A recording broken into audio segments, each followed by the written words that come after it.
pertemuan, Pak? Iya, pertemuan dengan Ibu Mega hari ini, Pak. Ada pertemuan apa, Pak? Udah ya. Kita lanjutkan diskusi kita. Saya tengah berbincang dengan Yusak Farhan, analis politik dari Citra Institute, dan sebelumnya kami sudah menghubungi politisi Gerindra, Billy Mambrasar. Namun hingga saat ini hubungan kami masih terputus dan belum bisa terhubung kembali.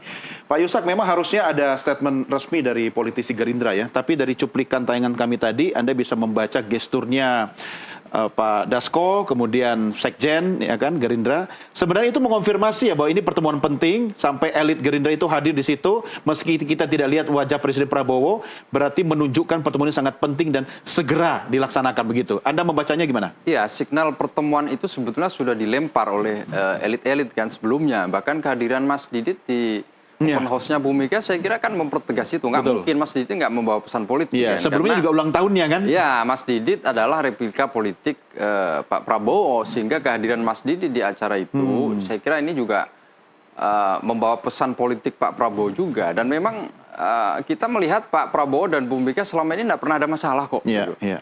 Nah ini cuma soal momentum saja kan. Ya biasalah, mungkin ada beberapa hal yang membuat PDIP mempertimbangkan ulang kenapa tidak segera declare secara terbuka terkait dukungannya terhadap pemerintahan Pak Prabowo. Tapi kalau kita sebut PDIP memainkan mitra kritis, ya saya kira lebih tepat kalau disebut mitra strategis selama ini. Karena dalam banyak hal kebijakan Pak Prabowo, PDIP cenderung mendukung kan.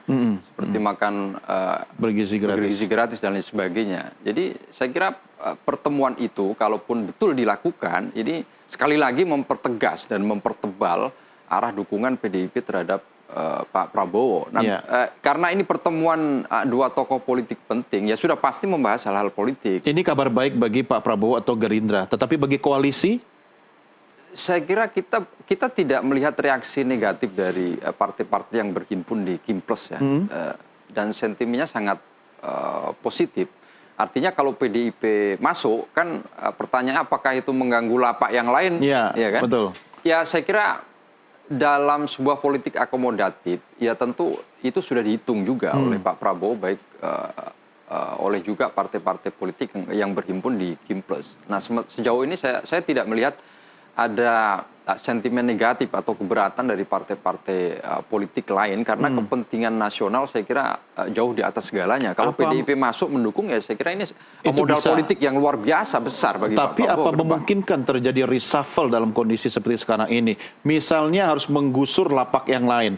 Kalau untuk menjaga keutuhan koalisi, mungkin yang akan tergeser atau tersingkir adalah profesional dong. Ya, karena jumlah kementerian tidak dibatasi. Ya. Kalau opsinya menambah, saya kira memang ya berdasarkan perjalanan kabinet yang ada, memang agak berisiko. Karena itu berpeluang memunculkan kritik publik, karena kabinet yang ada ini memang sangat gemuk kan. Betul, nambah lagi satu kementerian misalnya. Saya kira memang bongkar pasang, dan itu biasa saja kan. Tinggal dikompromikan dengan partai-partai politik yang lain, atau tidak mesti harus masuk di dalam kabinet. Yang lain kan saya kira masih banyak lah yang bisa disinergikan antara PDIP dengan pemerintahan Pak Prabowo. Artinya saya coba menerjemahkan lagi statement Anda Pak Yusak. PDIP sangat seksi, tapi tidak terlalu seksi untuk bisa langsung masuk kabinet, begitu? Tergantung hasil pertemuan Pak Prabowo dengan Bu Mega seperti apa, dan apa yang diminta Bu Mega kepada Pak Prabowo kan. Saya kira sepanjang itu bisa dipenuhi, ya dalam politik itu biasa saja. Nah, kalau Anda bisa baca kebutuhan PDI Perjuangan saat ini ya dalam konstelasi politik tanah air kita, apa yang diinginkan oleh PDI Perjuangan? Dukungan seperti apa yang diperlukan dari Presiden?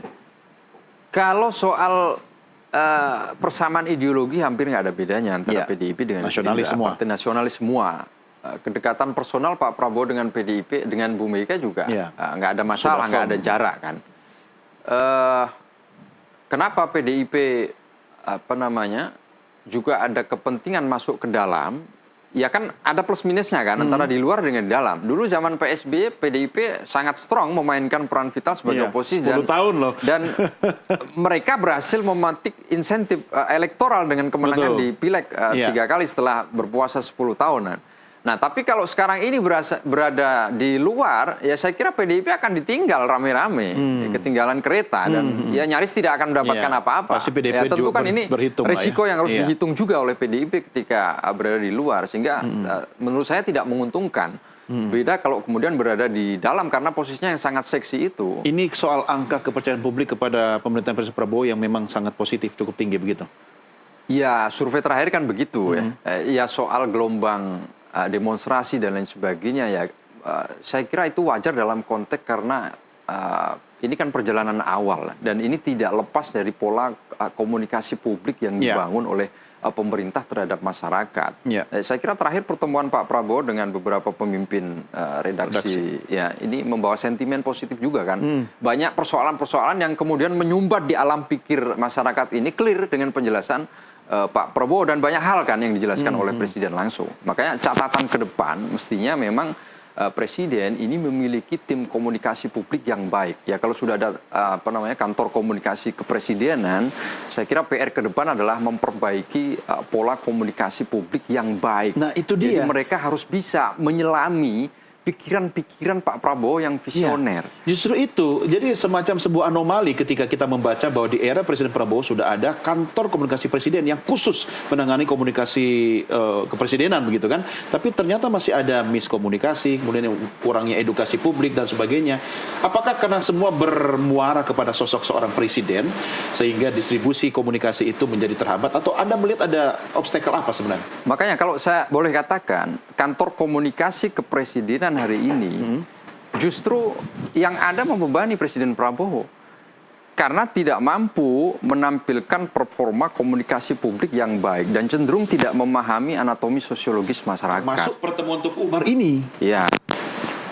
Dan itu ditunjukkan berulang kali kan. Bahkan ditegur langsung oleh Pak Prabowo pada saat pertemuan dengan beberapa pimret kan. Jadi ke depan PR-nya saya kira ini harus diperbaiki karena misalnya MBG ini kurang bagus apa kan? Pak Prabowo secara pikiran sudah menyampaikan berulang kali tidak ingin ada rakyatnya yang kelaparan.